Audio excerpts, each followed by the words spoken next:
Hey YouTube, welcome back to the knife channel here. Today we have a comparison between a couple of TL-29 design knives, one made by Camillus and one made by Colonial. A friend of the channel, Gary, found his grandfather's old Colonial knife, and I thought, well, let's have a little comparison. They're both pretty much the same knives. These were the original multi-tools that were designed back in 1915 with a spear point blade and a screwdriver slash wire stripper combination tool, which is held in place with a liner lock. And the knife is a slip joint, and that makes it kind of a unique knife that it has a locking system on the one blade and no locking system on the other. And you rarely see that in anything that's made today. But we'll kind of just go over it. I did make a video about my Exolite K22, which is a variation. Like I said, it was made by Camillus, branded Exolite, and I got this as part of a toolkit back in the mid-90s. And just to kind of go over our thing, we do have a spear point blade here that is marked Exolite on the blade. And as you can see, it was made by Camillus towards the mid-90s when I got this particular kit. The screwdriver comes out, and as you can see, the brass liner lock that it has there. It has a slightly semi-sharpened portion here, which goes to a flat blade screwdriver there. Some people have asked about this little divot here. The divot that's on this side, this is just to be able to get to the nail nick that's on the spear point blade. It has no real function, and it is, as you can see, not sharpened or anything.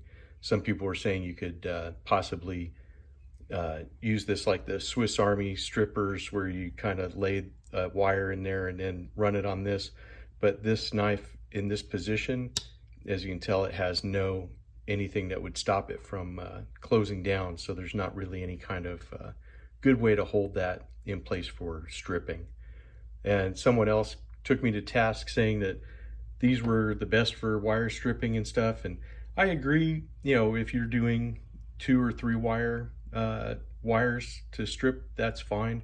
But with the Cat 5, Cat 6 type cables that I use today, there's just too many small wires inside, and it would not be as good. There's better tools for Cat 5 and Cat 6, you know. But anyways, the Colonial, as you see, has a saw cut handle on it, and it does have the bail. It has the same knife, and here is Colonial, Providence, USA. The Colonial cutlery, Colonial knife, pardon me, was incorporated in 1926 by the Paolantonio brothers, and in the 1960s they were one of the biggest producers of pocket knives in the United States. So they actually built it up into quite a concern. This one does not, if it has half stops, they're really kind of sluggish and dirty. I really had to clean this knife up. And here's the screwdriver.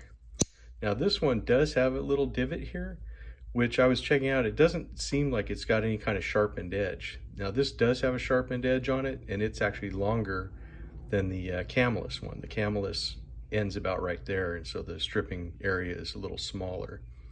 And then this is your flathead screwdriver.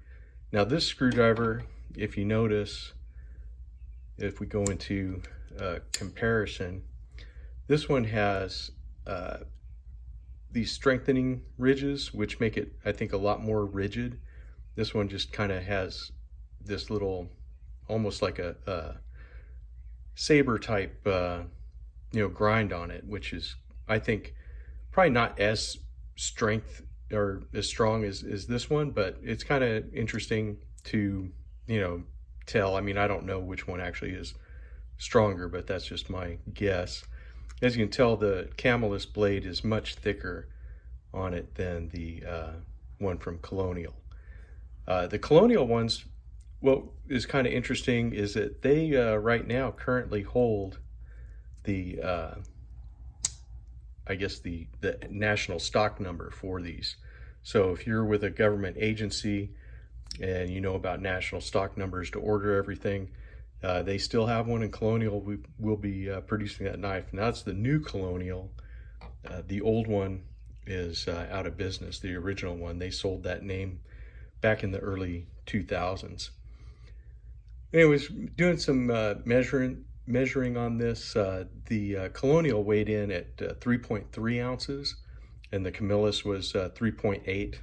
But again, I think it's because of those thicker blades. I'll show you the thickness difference on the spear point blades. It's not quite as dramatic as the screwdriver, but you can still tell that one is thicker than the other. The blade lengths were the same. Pardon the background noise.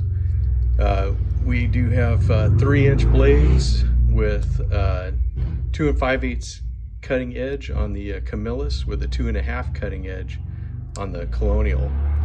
And our screwdrivers for the Colonial, it was 2 3/4 inches overall length, and the Camillus was 3 inches overall length, which I thought was kind of interesting too, that it's actually a little bit shorter on the screwdriver as well. But yeah, this is just kind of a fun little video, kind of the differences between two different companies' TL-29s. Really, they're both very good knives, good tools. I mean, this still is a very viable choice for, you know, pocket carry and for everyday use. I have used mine. I have taken it on jobs with me, and it does every function I've asked it to perfectly.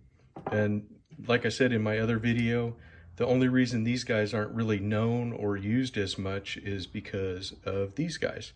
Once the Leatherman tools and the other multi-tools came in, they kind of upended these, because you get a lot more tool set in a carryable package with one of these than you do with either of these.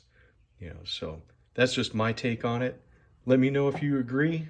I would like to know what you think about this. If you had a choice, would you take the Colonial or would you take the Camillus? Which one do you think is the better tool? And what do you prefer? Would you prefer using a TL-29 type knife, or would you prefer to use a multi-tool like a Leatherman or a Gerber or one of the other ones that's on the market? I hope you liked this video. Please give it a thumbs up if you did. Give it a thumbs down if I need to do better. Give me a comment. Let me know what's going on in your world and what kind of things you want to see, what kind of things you like to see. That would be helpful for me going forward, so I know what kind of content everyone is looking for. Please share this video with your friends or with other tradesmen, other people that might use tools like this. They may not be aware of these tools, which, like I said in my original video, the TL-29 design was adopted in 1915 by the U.S. military, and that stands for Tool Linesman Number 29.